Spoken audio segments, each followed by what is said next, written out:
Sejam todos bem-vindos aqui ao nosso programa Além do Atendimento Comum. Essa é a nossa 7ª edição e hoje o nosso tema é Dimensões Pedagógicas da Educação Infantil, Planejamento, Gestão e Prática. E recebemos aqui hoje o professor doutor João Wagner Martins. Ele é doutor em Ciências da Educação, especialista em Gestão Escolar, Docência de Ciências, psicopedagogo e educador ambiental, gestor da educação pública, biólogo, pedagogo, supervisor de ensino na Secretaria de Educação da Prefeitura de Mauá, em São Paulo, é autor de livros na área educacional e membro do GEPAV da USP e do CME Mauá. É também presidente do CME Mauá e presidente da APROMAN. Quero agradecer aqui ao professor João Wagner Martins por aceitar o nosso convite e estar presente aqui hoje. Para debater esse assunto, nós vamos receber aqui também a professora Bita Ferreira, que é mestre em Ciências da Educação pela Universidade Americana, especialista em Gestão da Educação, também pela Universidade Americana, especialista em Educação Artística e Educação Infantil. É revisora e editora de textos infantis. É graduada em Pedagogia pela Universidade de Neva e tem um curso de formação de professores. Também recebemos aqui a professora Glaucia Alverney, que é professora da Educação Infantil, pós-graduada em Psicopedagogia Clínica e Institucional. É pós-graduanda em Gestão Educacional e graduada em Pedagogia. Tem curso de formação de professores e é professora com 25 anos de experiência na área educacional, com atuação na educação infantil. Também agradeço a participação aqui das nossas professoras. Então, passo a palavra agora para o professor João Wagner. Então, boa noite, sejam todos bem-vindos. Falar com os alunos do IEP, né, da Unida. Quero agradecer também a professora Glaucia, a professora Bita, que estão na mediação e podem fazer intervenção na hora que entenderem a conveniência. E falar de educação infantil é sempre um prazer, né? Para quem gosta, deixa eu já começar a compartilhar aqui. Então, quando, numa conversa com o professor Ricardo, né, ele pediu para que falasse sobre educação infantil, que é uma área que, além de atuação, é uma área que eu gosto muito, meu mestrado e doutorado versa e tem como base de estudo e pesquisa a educação infantil, a gente precisa sair um pouco da educação infantil pensando só nas questões de currículo, que são necessários, importantes, cerne desse processo todo, mas a gente precisa pensar um pouco mais também nas questões de gestão escolar, de planejamento, essa prática da educação infantil, principalmente quando a educação infantil ganha corpo, e a gente vem num processo, né? A partir de 2010, a própria educação infantil, ela ganha um arcabouço de legislação, as diretrizes curriculares, os parâmetros curriculares, a educação infantil sai dessa seara assistencialista e vem para esse universo que a gente entende presente no nosso cotidiano, né? Ela vai para além da questão social. A gente tem a educação infantil, quando a gente incorpora ela desde 2016 como direito público subjetivo, torna essa etapa obrigatória, torna esse elemento uma responsabilidade não só das famílias colocarem na escola, mas dos sistemas de ensino se organizarem em toda a sua estrutura. Então, ela vai para além do cuidar, né? Ela sai desse assistencialismo e ela ganha corpo e espaço na educação formal. A gente tem uma legislação muito recente, de 2024, que vai retratar, pelo Conselho Nacional de Educação, que é a Resolução 1, lá de outubro, que vai falar sobre as diretrizes operacionais de qualidade e equidade para a educação infantil, né? E ela é uma diretriz que avança porque ela traz uma responsabilidade para os sistemas de ensino que dão a eles um prazo de 200 dias para estabelecer diversas ações de intervenção, pensando nas questões de ordem pedagógica, repensando o projeto político-pedagógico. Ela traz elementos significativos quando ela determina que, enquanto o bebê ou a criança estiver na educação infantil, ela obriga a permanência do professor junto com essa criança e com esse bebê, ela estabelece um avanço de padronização nesses parâmetros de relação adulto-criança, desde de 0 até 11 meses, e assim vai até 5 anos e 9 meses. Então, ela é um arcabouço específico para a educação infantil, que ele traz regras extremamente específicas para os sistemas de ensino. A tristeza é que, dia 19 de maio, esse prazo de 200 dias venceu, e até hoje, nenhum sistema de ensino municipal ou estadual, que, no caso dos estados que controlam as prefeituras que não têm sistemas de ensino, até agora ninguém apresentou, e o próprio Conselho Nacional de Educação colocou um prazo para isso, mas também não fez nenhum ordenamento no sentido de, e agora? Para onde vamos? O que teremos de ação nesse sentido? Então, a educação infantil, ela é uma etapa da educação básica extremamente importante e necessário, porque ela vai estabelecer esse alicerce de preparo para a criança, para que a gente possa torná-la cidadão do mundo, né? Então, essa formação integral, a formação para a cidadania, ele é um elemento presente, recorrente, que está e tem este início na educação infantil. Então, por isso que é importante esse planejamento pedagógico, né? Porque ele vai organizar intencionalmente esses processos de aprendizagem, porque planejar os processos de aprendizagem de forma intencional significa que o educador ele não age de maneira improvisada, mas sim com propósitos bem definidos, claro. Cada atividade proposta tem que estar alinhada aos objetivos de desenvolvimento, de aprendizagem das crianças, os direitos de aprendizagem, elementos presentes na Base Nacional Comum Curricular, e que cada município no Brasil deve estabelecer, para além da BNCC, um currículo como um elemento que converge essencialmente não só para a prática pedagógica, mas para um planejamento pedagógico que valide a questão da intencionalidade.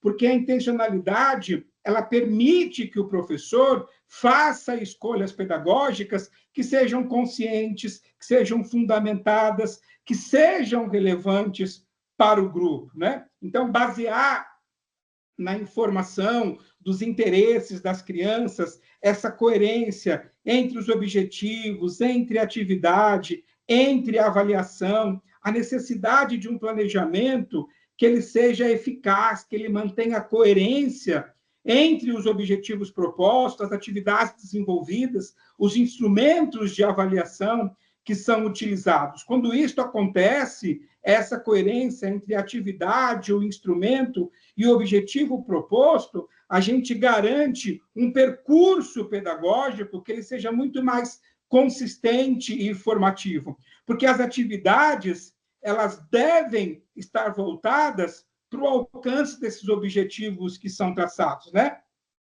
A avaliação ela deve considerar esse progresso das crianças em relação ao objetivo, respeitando as trajetórias individuais, né? E quando eu falo de planejamento e flexibilidade com intencionalidade, embora esse planejamento ele é um elemento fundamental, ele não pode e não deve ser rígido, porque planejar com intencionalidade é também pensar e estar aberto à escuta, à adaptação, à necessidade do professor na educação infantil ter clareza de ser um professor flexível, eu preciso modificar rotas, incorporar novas ideias, eu preciso responder às situações imprevistas que surgem no cotidiano escolar. Então, ter uma prática flexível não significa ausência de direção, mas sim a capacidade de ajustar esse percurso, mantendo sempre o foco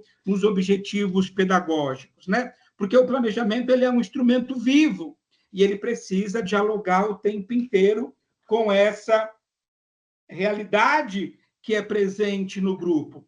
Por isso, essas estratégias de desenvolvimento curricular, esses objetivos de aprendizagem na educação infantil, eles são fundamentais e precisam guiar as práticas vinculadas às crianças, a clareza da adaptação, essas necessidades individuais, a importância de respeitar a diversidade de cada um, a potencialidade de ter clareza que eu tenho um ambiente em que a diversidade cognitiva ela está para além de qualquer outra diversidade. Então, respeitar esse tempo, limite, forma de aprender, que são bases da psicologia genética, é uma prática que o professor precisa exercitar diariamente. Então, quando eu penso nessas estratégias que são flexíveis, adaptadas, né, as atividades lúdicas, a gente tem ouvido muito em 2025 alguns sistemas de ensino e algumas pessoas que têm a prática da educação infantil, mas talvez não tenham a clareza desse universo mais complexo das teorias presentes para a educação infantil, que acabam banalizando talvez um pouco o trabalho pedagógico com esses falsetes de que, não, deixa a criança ser criança, deixa a criança brincar, se a criança faz qualquer coisa, tudo isso é importante. Mas se eu tenho um professor, uma equipe pedagógica em um espaço escolar, tudo que eu penso para esta criança, além da intencionalidade, ela precisa ser potencializada. Então, por isso que quando eu penso na brincadeira, eu planejo a atividade do brincar. A gente tem clareza que na educação infantil, as brincadeiras e interações são elementos sérios, são ações indissociáveis. Elas devem estar presentes no corpo da estrutura da educação infantil. Mas é fundamental que os professores, como os elementos que fazem esse caminho entre um currículo e entre a criança, precisa estabelecer que na brincadeira eu vou tirar o melhor proveito, a melhor atividade, o melhor elemento de observação, ter um bom registro. Então, essas atividades todas, elas dão corpo para a ação pedagógica, porque o brincar como um mecanismo improvisado das crianças é um elemento significativo, mas os professores jamais podem ir para o universo escolar com essa perspectiva de improviso, porque qualquer coisa que a criança me oferecer é extremamente significante. Só que isso ela faz também na casa dela, e por isso que precisam de professores e profissionais como apoio, que em alguns lugares é o profissional de apoio, o ADI, como é na nossa rede, os profissionais múltiplos que atuam na educação infantil. Esse corpo existe para tirar o melhor e o maior proveito dos elementos presentes no espaço escolar. Por isso que a avaliação e o monitoramento, ele é um elemento extremamente representativo e significante, né? Então, a avaliação na educação infantil, ela é um elemento que é contínuo e é formativo. Eu preciso pensar, né? Então, na educação infantil, a avaliação não tem caráter classificatório, como acontece no fundamental, no médio. Ela é um mecanismo contínuo, sistemático, na perspectiva formativa, em uma ação de acompanhamento, porque serve para orientar o professor para as práticas pedagógicas. Com qual objetivo? Formar esse desenvolvimento integral das crianças, que considera aspecto cognitivo, emocional, social, físico, culturais das crianças. E esse pacote todo de aspectos dá esse desenvolvimento e essa diversidade cognitiva no espaço escolar. Então, quando eu falo de monitorar o progresso, eu falo de um acompanhamento constante em que o professor possa perceber essas conquistas individuais e coletivas, né? Porque, em razão disso, eu vou estabelecer de forma individual quais são as crianças que precisam de mais estímulo, de mais apoio, de diferentes estratégias, porque com este monitoramento, O profissional de educação infantil, ele consegue realizar intervenções muito mais direcionadas, muito mais efetivas. Então, essa prática de reflexão e avaliação, ela não se limita ao observar as crianças, mas ela também é uma oportunidade que o educador, que o professor, que o profissional da educação infantil possa refletir sobre a sua própria prática, porque essa análise desse desenvolvimento que as crianças manifestam no espaço escolar, que é possível perceber por meio dessas estratégias, se são eficazes, se precisam ser revistas, adaptadas, aprimoradas, né? Então, esse ciclo de avaliação e reflexão fortalece a qualidade do ensino, e ele vai contribuir para que o professor tenha uma prática muito mais sensível e intencional. E a palavra intencional na educação, ela é muito forte, porque toda a sua intenção na educação infantil, em razão desse processo cognitivo que as crianças passam de desenvolvimento e de aprendizagem, a intenção é um elemento que pode ser facilitador ou complicador nesse processo de construção do conhecimento. Então, quando a gente fala da gestão na educação infantil, a gente precisa levar em consideração esses elementos, como a gestão pedagógica. Então, como que o currículo está presente? Porque a gente tem um discurso muito bonito. As pessoas, elas têm dificuldade de lidar com a realidade presente na educação infantil. Falar é algo muito fácil, né? Acho que muitas pessoas estão vindo e falam assim, para o João falar é isso, não está em sala de aula, é um teórico da educação infantil. A gente tem uma característica no Brasil de menosprezar, né? Mesmo eu, por exemplo, tendo 30 anos de chão de escola, além de ser gestor escolar. Mas as pessoas têm dificuldade, mas é importante que pessoas estudem a educação infantil, porque são estes teóricos, são esses profissionais que pesquisam a educação infantil que pode, pelo menos, colocar lá a pulguinha da inquietação, da reflexão, de um elemento que me estimule a pensar o que fazer para essas estratégias de intervenção pedagógica. Então, falar de gestão na educação infantil, ele é um compromisso. Quando eu falo de gestão na educação infantil, não é só a gestão de gestores escolares, de diretores de escola, coordenadores pedagógicos, é do próprio professor também na gestão do seu espaço de sala de aula, na gestão do seu semanário, da sua organização de material, do seu planejamento. Então, esses elementos de gestão, eles são elementos que eles se completam, não são elementos antagônicos, né? E sim elementos que se completam. Então, por isso que é importante uma gestão pedagógica que tenha clareza do currículo, da formação docente, da formação em serviço, que faça um acompanhamento muito mais com um viés pedagógico do que com um olhar punitivo, né? De cerceamento, em que o professor possa ser um elemento livre, não para fazer o que quer, porque quem faz o que quer, como quer e a hora que quer, tem como resultado uma escola que não cumpre com a sua obrigação, mas que eu tenho uma flexibilidade para que a minha intenção pedagógica converja naquilo que a gente tem como cerne da educação, que é garantir essa educação social de qualidade que tanto se fala. Então, a gestão administrativa de recurso, de espaço, de segurança, o envolvimento da comunidade, essa relação escola-comunidade na educação infantil é algo tão bonito, porque quem trabalha também com as outras etapas, ensino fundamental e ensino médio, percebe o quanto a família ela é um agrupamento social que, à medida que você avança pela escolarização, ela se afasta. Então, a família é um agrupamento social muito presente na educação infantil. E que bom! Mas vamos fazer disso o melhor uso, e não só a crítica, porque a família está na escola, ou perturba muito, ou incomoda muito.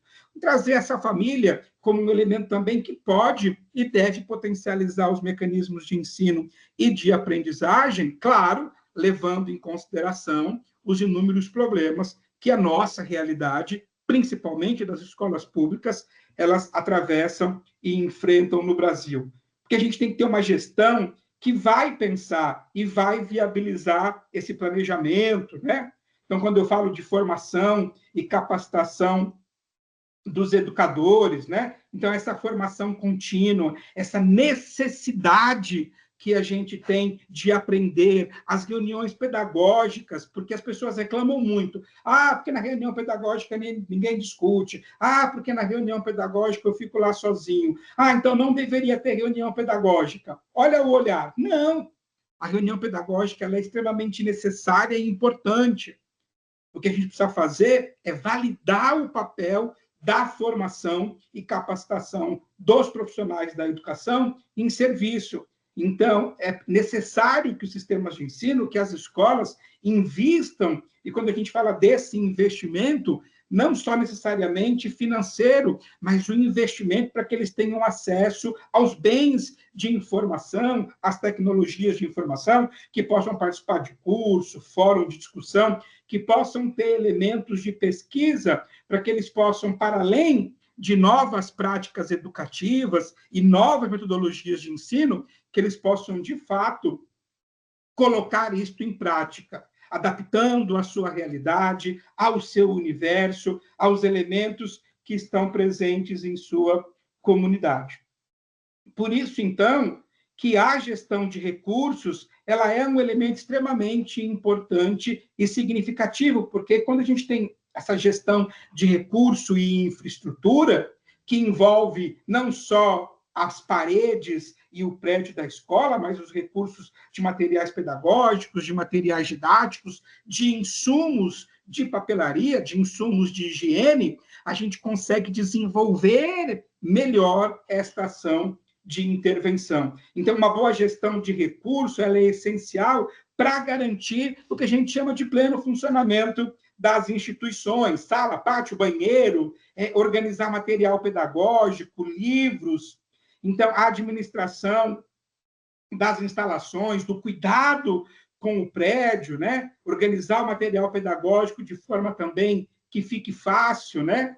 Mas a gente também tem que lembrar que entre o campo da teoria e o campo da prática existe um abismo, né? Então, nós vamos ter sistemas de ensino que têm todo esse material pedagógico à disposição, os insumos de higiene, outros sistemas de ensino, que isso é uma falha maior. A gente tem ainda um erro que eu, João, considero, pode ser que as pessoas não considerem, mas a gente tem ainda em 2025 estudos que mostram que profissionais da educação infantil gastam quase 1/3 do seu salário comprando elementos de ordem pedagógica, de material, de insumo pedagógico, para que as crianças possam utilizar na escola. Então, no serviço público, a escola é pública e gratuita em sua essência.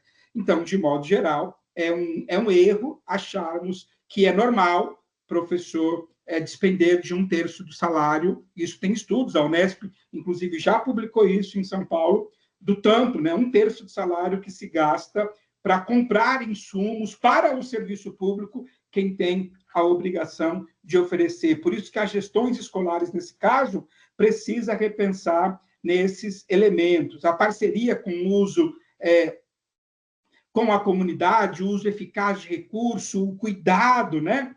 Então, que as escolas possam ver o que tem no bairro, né? Trabalhar com esses elementos, como o próprio posto de saúde, o que tem de cultura na região, esses bens, esses espaços públicos deve converger para garantir algo para além da unidade escolar, que é essa comunidade local, que é uma rede de apoio que vai ampliar possibilidades, né? Então, utilizar também esses recursos de forma consciente, transparente, planejada, ele vai garantir que todas as crianças, nesse ambiente escolar, tenham esse ambiente seguro, acolhedor, estimulante, que vai favorecer esse desenvolvimento integral.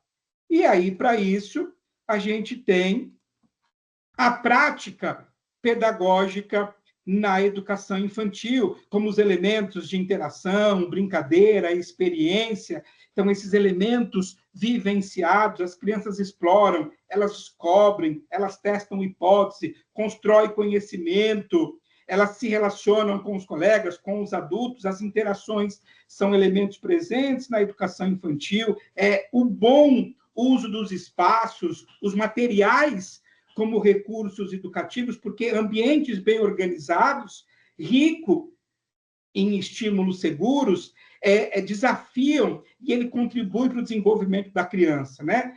Os materiais diversos, eles vão possibilitar N situações de exploração e construção de saberes. E o professor, ele é este mediador do desenvolvimento. Ele tem esse papel de mediador, de escuta, de observação, de incentivador. É ele quem vai propor os desafios, que vai estar de apoio para a criança nas suas descobertas. Ele não é só quem passa o conhecimento, mas o professor, o profissional da educação infantil, é ele quem facilita as interações, as experiências, as aprendizagens. Então, por isso que ele tem uma prática pedagógica que tem que ser flexível, que tem que ser acolhedora, que vai se adaptar às necessidades, aos interesses, aos ritmos de cada criança. Porque isso significa, na verdade, colocar a criança como centro desse processo, porque vai respeitar a sua singularidade, favorece a autonomia, a curiosidade, esse desenvolvimento integral da criança. Então, todos esses elementos, eles são significativos justamente porque traz esses elementos presentes no contexto da escola, né? Então, a escola também está para a promoção do desenvolvimento social e emocional, né? Porque promover esse desenvolvimento social e emocional na primeira infância é a gente estabelecer essencialmente questões de bem-estar, de autoestima, o desenvolvimento integral da criança, contribuir para esse sucesso ao longo da vida, porque as crianças aprendem desde cedo, né? Elas podem chegar na escola não alfabetizada, mas elas, desde que nascem, caminham para o letramento. E esses elementos precisam ser levados em consideração, porque é em razão desse letramento fora do espaço escolar que a gente vai ter essas facilidades para resolver melhor ou pior o conflito, trabalho em grupo, desafios, né? E é importante lembrar, não importa se educação infantil ou ensino fundamental, no espaço escolar, a alfabetização e letramento são ações indissociáveis. Eu estou com a criança na escola com 2, 3, 4, 5 anos, para que elas aprendam a ler e escrever de forma convencional? Não, mas eu preciso criar este ambiente alfabetizador que, em razão do tempo, limite e forma de aprender de cada criança, vai converger para que cada um, nesse tempo de aprendizagem, vai potencializar os seus mecanismos que a psicogênese da língua escrita estabelece lá, como pré-silábico nível 1, nível 2, silábico com, sem, com valor sonoro, silábico alfabético e alfabético. Até porque as políticas públicas de alfabetização cada vez mais vêm antecipando o papel da alfabetização hoje, com a criança, o programa, né, nacional da criança alfabetizada é aos 7 anos de idade. Mas a criança não vai começar a aprender a ler e escrever com 6 anos de idade, e sim quando ela entra nesse processo de educação infantil, porque o espaço alfabetizador, as ideias alfabetizadoras, elas estarão presentes o tempo inteiro nesse local. Por isso, a necessidade desse ambiente seguro, afetivo, respeitoso, acolhedor, para que a criança possa expressar seus sentimentos, emoções, né? E, com isso, atividades que vão favorecer os mecanismos de comunicação, de empatia presente no contexto escolar. E, por isso, então, a integração das tecnologias na prática pedagógica são elementos essenciais nesse processo de construção do conhecimento, né? Porque elas são mais ricas, atrativas, significativas. Nós temos uma geração que nasce conectada, embora a gente tenha estudos, né, o tempo inteiro que fala de como as telas é um mecanismo prejudicial, embora algumas pessoas não acreditam nisso, mas os estudos em 2025, estudos científicos, não é achismo, estabelecem o quanto as telas é perigosa, principalmente no espaço escolar para as crianças e principalmente na educação infantil, mas a gente não pode desconectar que são elementos presentes no nosso cotidiano, as ferramentas digitais, os jogos educativos, as projeções, né? Então, esse uso consciente das tecnologias são elementos extremamente presentes no cotidiano escolar. E aí a gente tem esses... Estou acabando já. A gente tem esses desafios e potencialidades da educação infantil, né? A gente tem os desafios de recursos insuficientes, as resistências, né, de práticas centradas nas crianças, a gente precisa fortalecer a participação da família, mas a gente tem mecanismos de potencialidade que nos animam e fazem nossos olhinhos brilhar, né? A autonomia docente, o papel, o impacto dos profissionais na educação infantil, a criatividade desses profissionais na educação infantil, eles tornam e garantem, mesmo com todas as dificuldades que nós temos, principalmente no serviço público, esse ambiente que é rico de interações e brincadeiras. E, claro, que as 3 dimensões, planejamento, prática e gestão, precisam se articular, porque elas são ações interdependentes. E o sucesso das práticas e ações pedagógicas, elas precisam de uma gestão eficiente, mas que consiga articular essas 3 dimensões, porque é um processo, na verdade, de retroalimentação. E aí, então, eu concluo e abro para o debate, para a discussão, que essas relações e que na educação infantil planejar, gerir, colocar em prática ações de intervenção são mecanismos conectados, né? Então, essa gestão eficiente, o sucesso da educação infantil, a necessidade de organizar os recursos, práticas que possam trazer para a criança elementos significativos e dentro do contexto escolar, a formação continuada de professor, a garantia desse desenvolvimento e estímulo integral. E aí, por isso, então, pensar uma educação infantil para o futuro, né? Então, a capacidade das instituições se reinventarem é uma prática constante, mas se reinventar no sentido de buscar adaptar as mudanças de sociedade, as mudanças, as transformações culturais, tecnológicas, a demanda das crianças, né? Então, a gente tem que estar aberto à inovação, à escuta ativa, à melhoria desses processos pedagógicos e de gestão. Então, esses elementos, né? A prática, a gestão e o planejamento são elementos extremamente necessários e significativos neste contexto da educação infantil. E eu abro agora para que a gente possa continuar a discussão. Muito obrigada, professor João Wagner, pela bela palestra que a gente teve aqui. Antes de passar a palavra aqui para as professoras, eu quero pedir para o pessoal que está assistindo a gente aqui pelo Teams para manter sua câmera aberta aqui com a gente, porque o nosso sistema ele tem essa programação. Depois de um tempo, a câmera fechada, ele acaba removendo da reunião. Então, para não ser removido aqui da nossa reunião, por favor, mantenha a sua câmera aberta. Assim, a gente pode ver todos que estão aqui conosco, assim como se fosse uma presencial, né? Vamos ficar aqui mais próximos. Bem, vou passar a palavra agora para a professora Bita, fazer essas considerações também sobre o tema.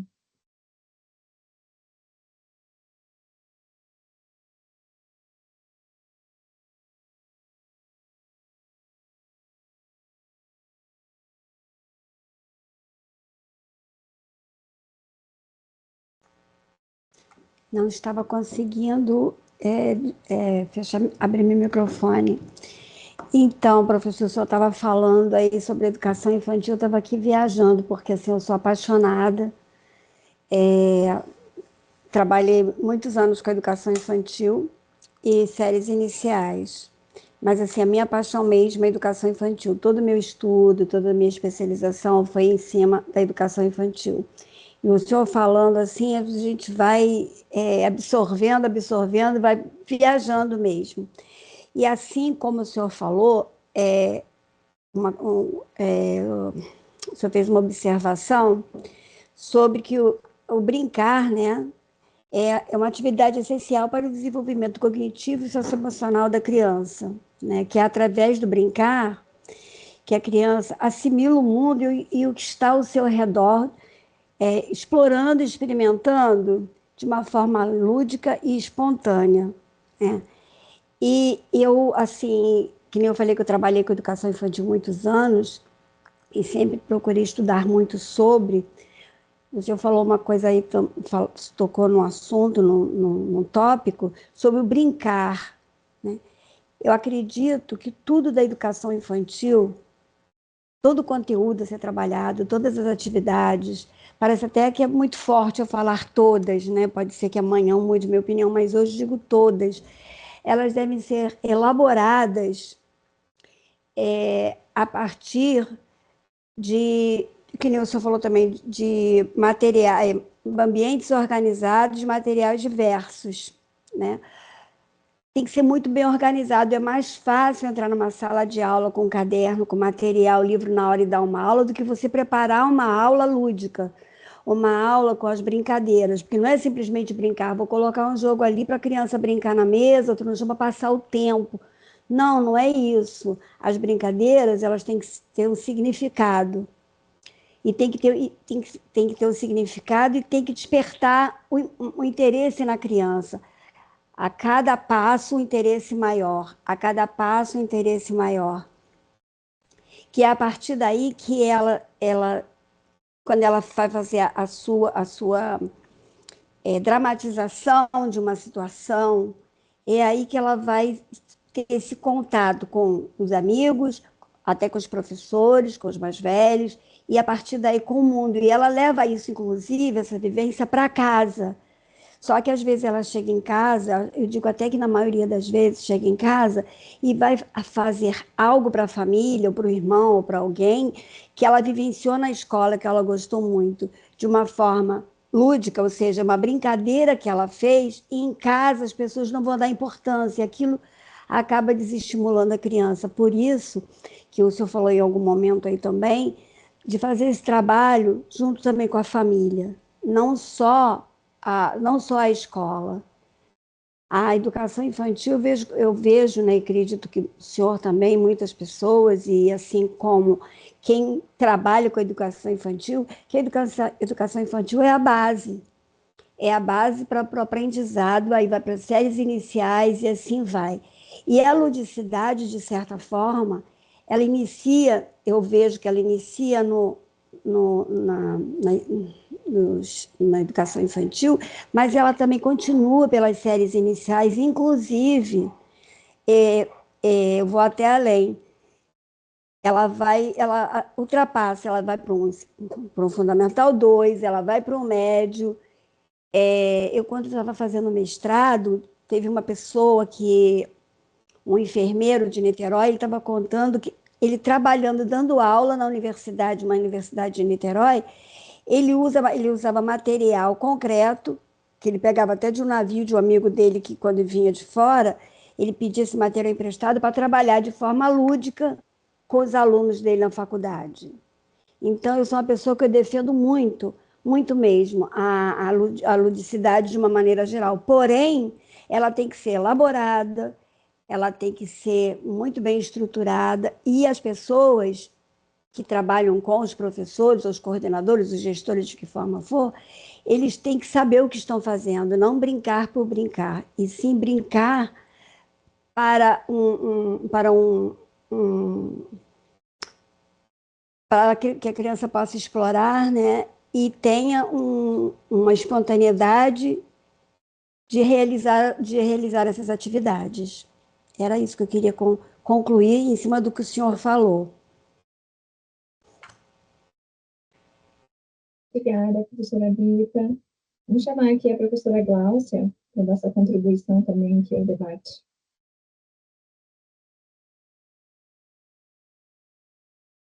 Boa noite a todos. O João, é um assunto também que me encanta. Educação infantil. Trabalhei até junto com a Bita, né, Bita? Sempre me chamou muito a atenção. E, na verdade, também a gente acompanha as crianças e vê a falta dessa educação infantil quando ela não é trabalhada de uma forma atendendo às necessidades de cada criança, né? Porque na educação infantil é o melhor espaço que a gente consegue dar essa diversidade e de trabalhar essa necessidade de cada um, acho que de uma melhor forma. Porque quando a gente tem lá na BNCC, nas diretrizes da educação infantil, é mais amplo para você trabalhar essas intencionalidades, essas habilidades e competências com isso, né? Você consegue trabalhar isso em um jogo, você consegue trabalhar numa amarelinha várias, 2, 3, 10 intencionalidades, 5 competências, enfim. Então, você consegue ir respeitando isso. Uma coisa que eu acho que está assim, acontecendo muito, que você colocou, acho não, né? Acho uma palavra não colocada aqui, não pode ser colocada. A gente tem essa experiência, tem essa vivência, essa questão de antecipar a alfabetização.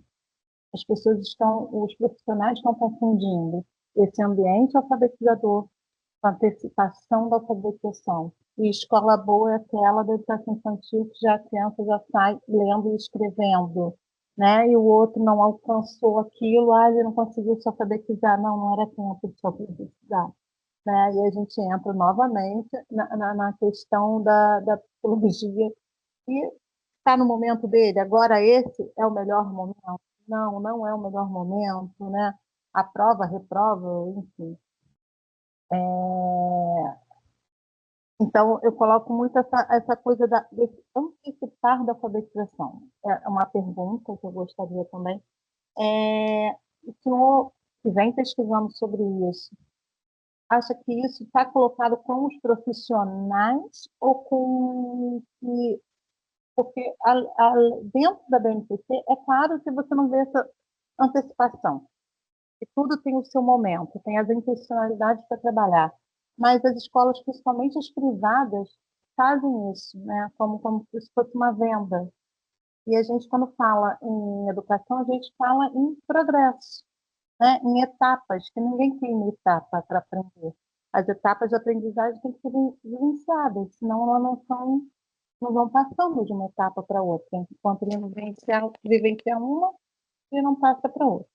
Você acha que isso tem a ver com a gestão ou com a qualificação do profissional que está na sala de aula?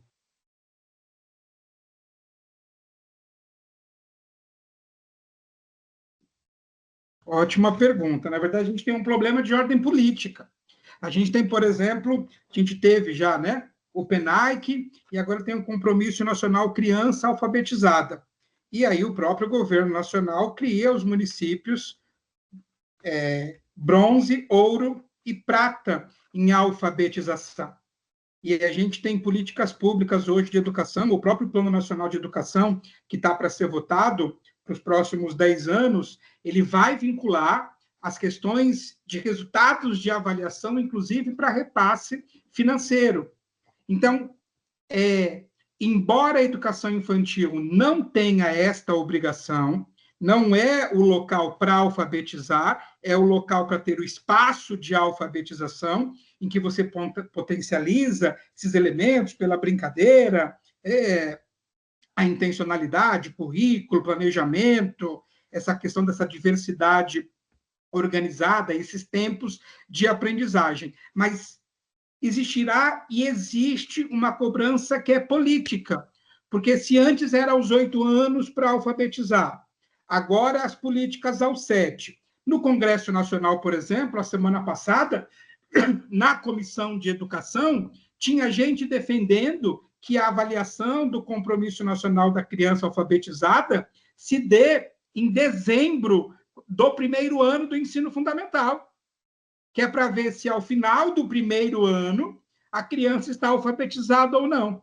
Então, na verdade, cada vez mais os profissionais da educação infantil terão uma pressão para esta antecipação em razão do que se espera no ensino fundamental, que antes era aos 8 anos, pela diretriz lá de ensino fundamental, depois o PENAI vem, o Pacto Nacional de Alfabetização na Idade Certa vem, estabelece aos 7 anos, e o Compromisso Nacional Criança Alfabetizada, que teve a primeira avaliação em 2024, traz esses elementos que fomentam e estimulam que as práticas na educação infantil comecem a converger para essa prática de alfabetização, porque a gente sabe também que, se teoricamente deixar essas crianças para terem esses elementos alfabetizadores com 6 anos, pelo tempo de cada criança, algumas conseguirão aos 7, outras conseguirão aos 8, está tudo bem. Mas para as políticas públicas, isso não tem sido levado em consideração. E a gente vive hoje um país que faz esse ranqueamento dos municípios, de quando uma política pública cria município ouro, prata e bronze, os municípios vão brigar e vão criar estratégias para que todos sejam ouro. E para ser ouro, eu preciso atingir tantos por cento de crianças alfabetizadas aos 7 anos de idade. Então, será natural.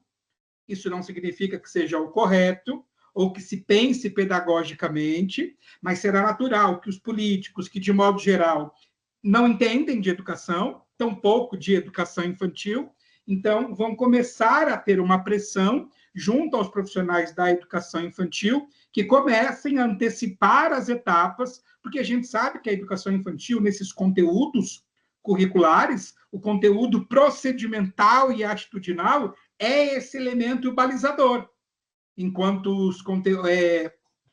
o currículo conceitual, ele se constrói, mas por meio das interações e brincadeiras você potencializa isso, porque ele vai ser alicerçado no fundamental e no ensino médio ao longo da escolarização.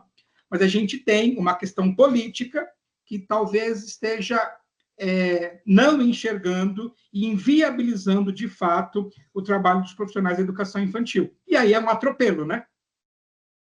Uma certa pressão, né?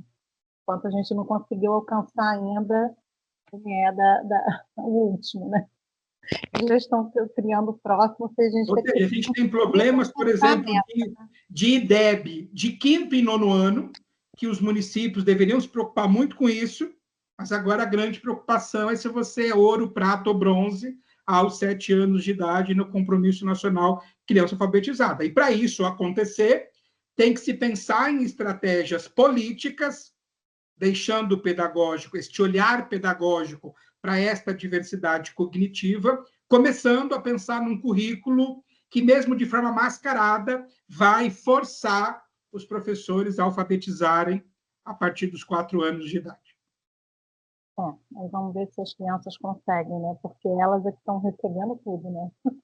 Só que a gente sabe que esse atropelo também pode causar problemas no futuro, né? A gente também tem estudos nesse sentido. Esse atropelo de fases, chega uma hora que também ele traz o impacto no desenvolvimento das crianças.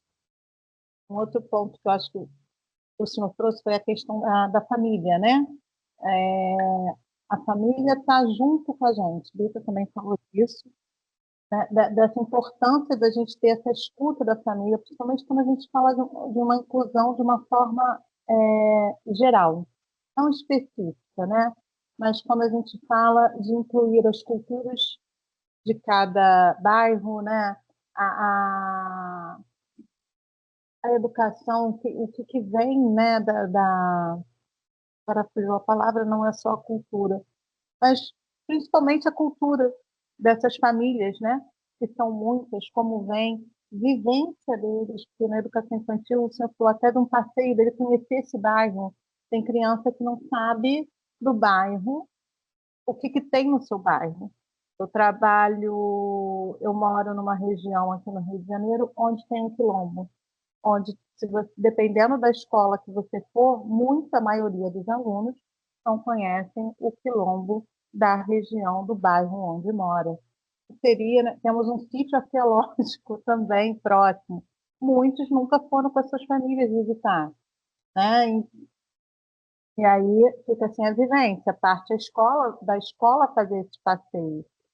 para ter esse conhecimento, de botar dentro de um ônibus escolar e, às vezes, passear pelo bairro para ele conhecer e ter essa vivência do que a gente vai trazer para a sala de aula.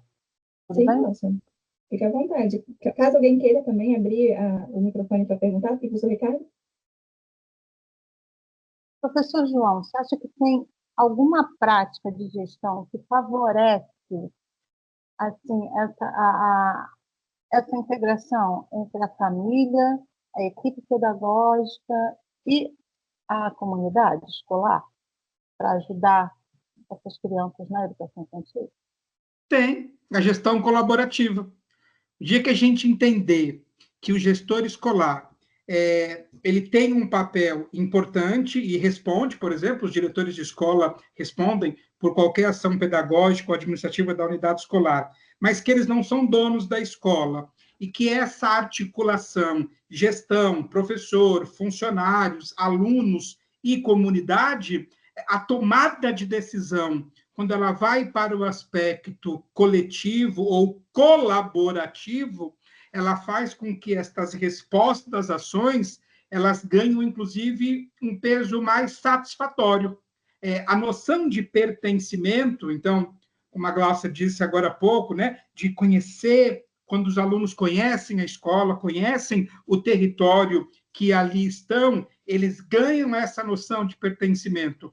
Mas eles terão ainda mais essa noção de pertencimento quando a gestão escolar deixar claro, não só para o aluno, mas para os funcionários e para os professores que ali estão, que este espaço pedagógico, embora cada um tenha uma função, a unidade escolar, ela está quando eu estou aberto para ouvir as pessoas e, de modo geral, tomar decisões de forma compartilhada. Porque no serviço público, a tomada de decisão de forma egoísta, ela tem, ou individualista, ela tem duas respostas. Se der certo, não fez mais do que a obrigação, o diretor. Se der errada, ele tem culpa de tudo. Quando você divide um pouco essa situação e você compartilha esta responsabilidade, o sucesso ou o fracasso, ele também faz parte deste coletivo. E o coletivo consegue, nesse sentido, abraçar melhor as ações de intervenção para potencializar as práticas pedagógicas. Eu acho que é muito possível.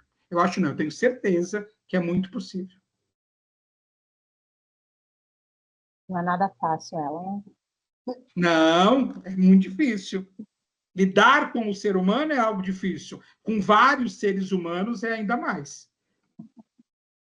É mais cada um com a sua visão na gestão, tem que, né? Cada um tem a sua visão.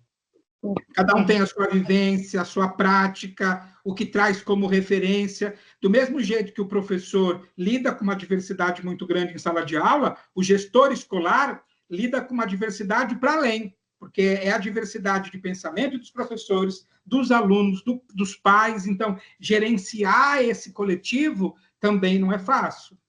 Por isso, um papel tão importante desses líderes educacionais em 2025.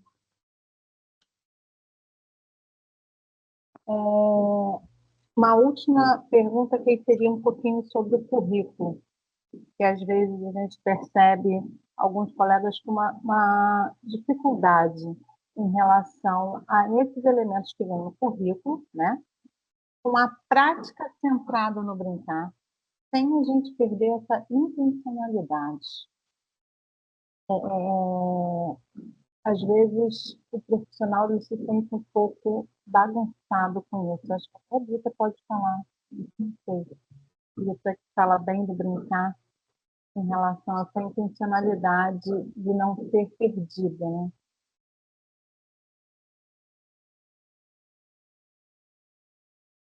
Acho que o microfone está desligado.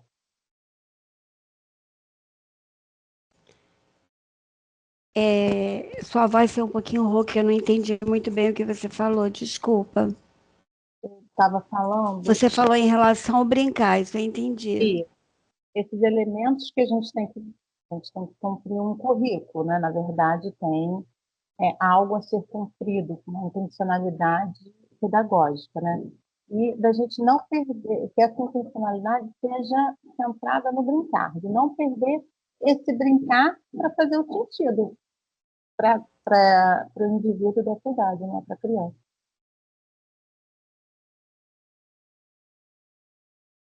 Acho que Ricardo. Professor João. Então, tem resposta para isso. Planejamento.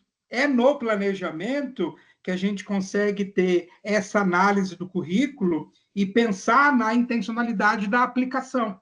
Sem planejamento, esse currículo ele é estabelecido como um mecanismo de improviso em sala de aula.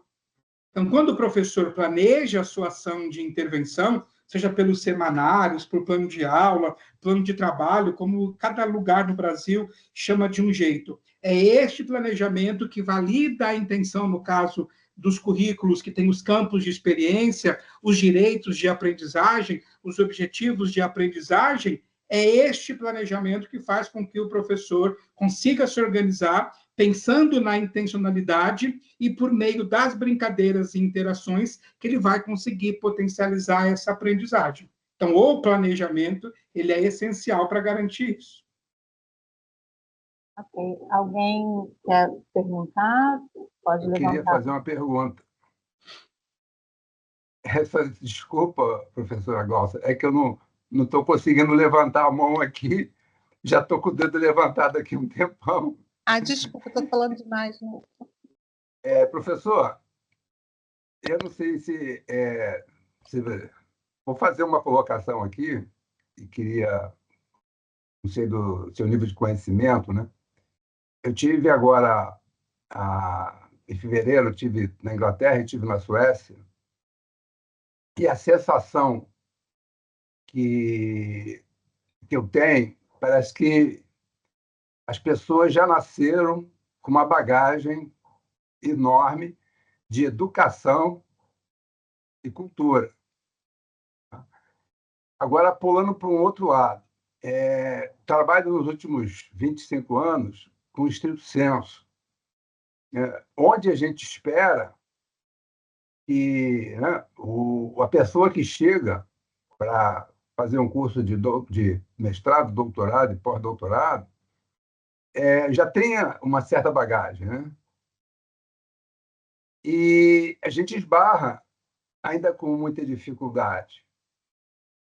E aí eu olho para dentro da minha família e vejo pessoas que tiveram um buraco na sua formação, né?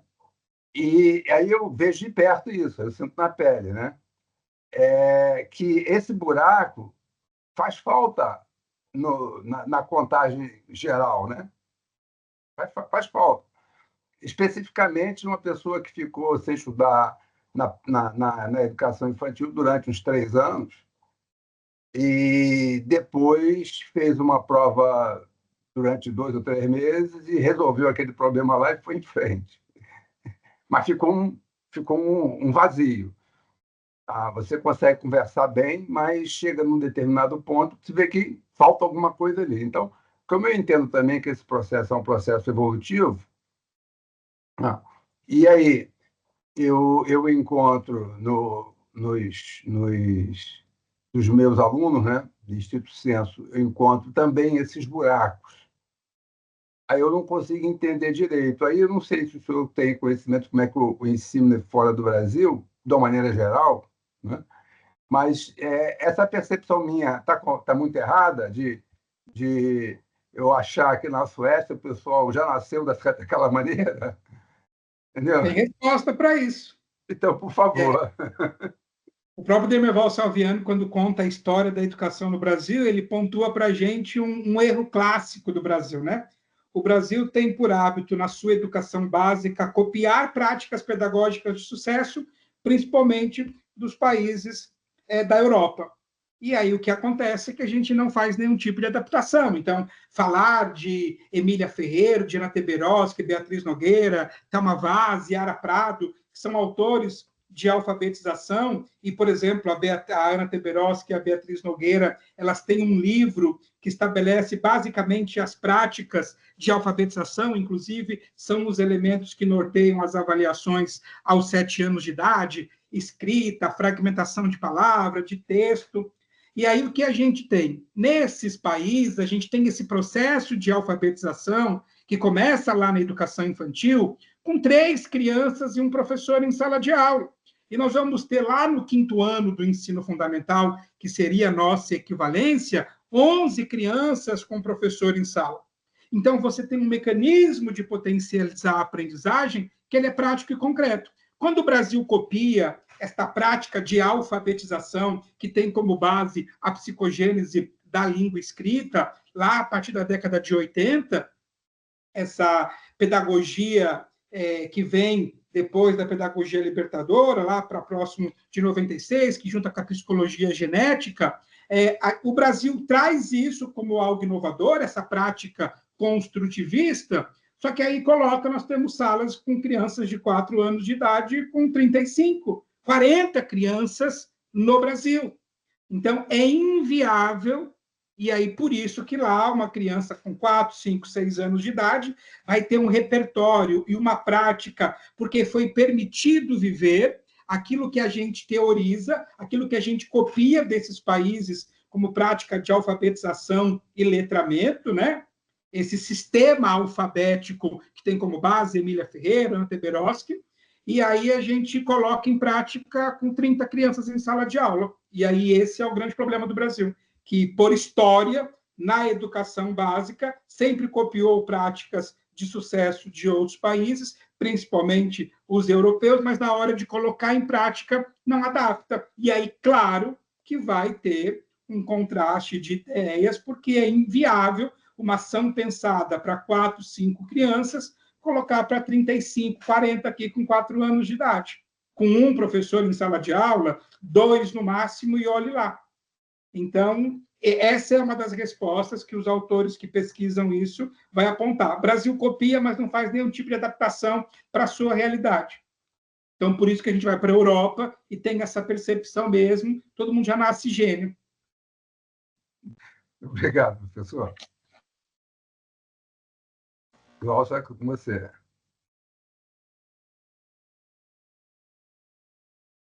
Professor João Wagner, deixa eu fechar minha mãozinha aqui. O senhor falou que planejar é flexibilizar com intencionalidade, e professor flexível tem uma prática flexível.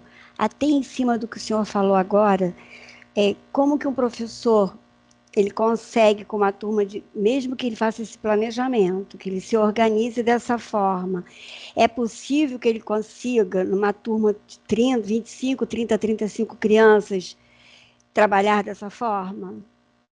Trabalhar dessa forma, não, mas ele consegue, em razão desses limites que ele tem, fazer o mínimo da ação pedagógica. E, para isso, então, os mecanismos de diagnóstico, eles devem ser presentes nesse processo de alimentação. Faço o diagnóstico, reflito sobre os dados, penso numa intervenção pedagógica. E esse retroalimento é que faz com que, em razão da diversidade e número expressivo de crianças em sala de aula, ainda assim, as crianças conseguem minimamente aprender. Entendi. Obrigada. E aí, vamos para os profissionais da educação infantil. Que tem que fazer, são artistas, né? São atores, né? Eles ficam Não atores. é fácil. Lidar com tudo isso na falta, se lidar com tudo isso onde tem é difícil, lidar com tudo isso onde não tem é ainda mais. Com certeza. Porque a pergunta foi até em cima do que o senhor havia acabado de falar, né?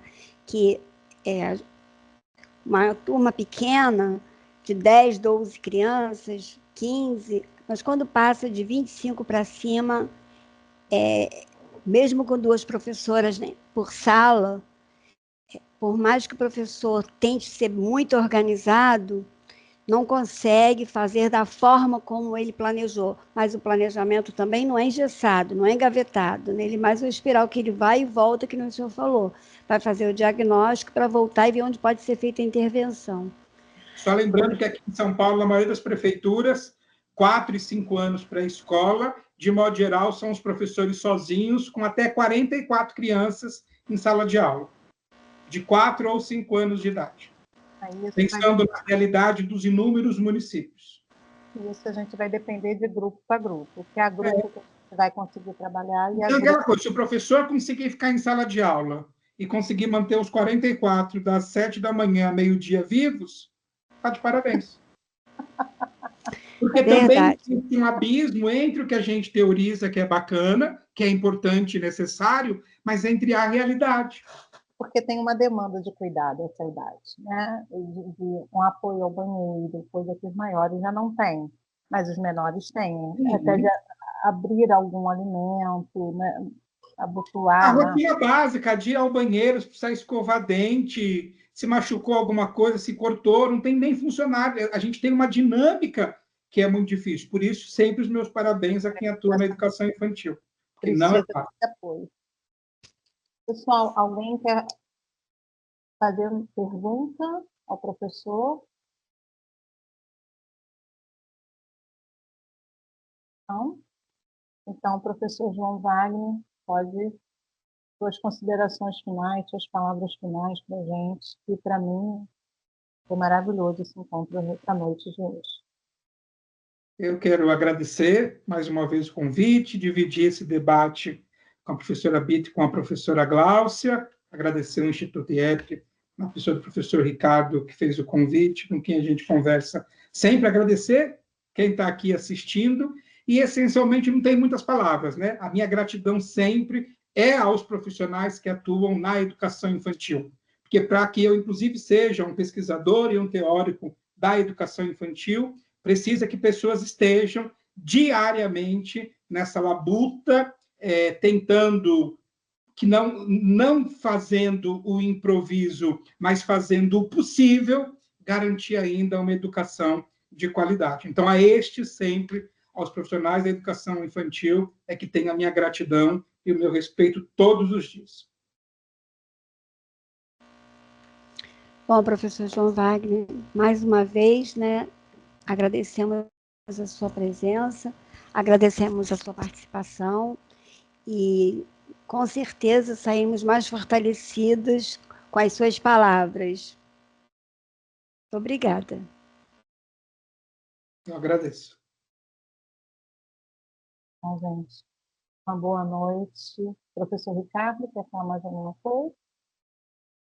Então, agradecer a todos aí, né? Mais uma vez, aí, pedir desculpa ao pessoal. O convite, quando é feito, sempre é mandado as explicações de como funciona o nosso sistema, mas daqui a uma semana ou duas deve estar, a palestra do professor deve estar no nosso canal no YouTube. Vocês devem receber também essa comunicação por e-mail. E nós estamos sempre aí. No próximo mês, agora, nós vamos ter uma sobre... não sei, não me lembro exatamente, mas é uma relação de TDAH com autismo. Uma professora vai fazer um bate-papo sobre isso. E já ficam todos avisados, né? Vocês vão receber também pelas redes sociais, né? E pelos e-mails vão receber esse convite. Professor, tenho muito o que falar mais, né? O senhor já disse tudo. Não sou dessa linha de educadores, mas fico me alimentando das suas palavras, né? Toda conversa que a gente tem é sempre uma conversa muito boa. Tenha um bom descanso, senhor, e agradeço mais uma vez em nome do Instituto. E vamos, né, para a próxima. Vamos preparar para a próxima. A gente tem alguns projetos que não andaram, né? Mas eu não esqueci, não. Mas vamos, como o senhor falou, né, na medida do possível. Muito obrigado e uma boa noite para todos. Agradeço.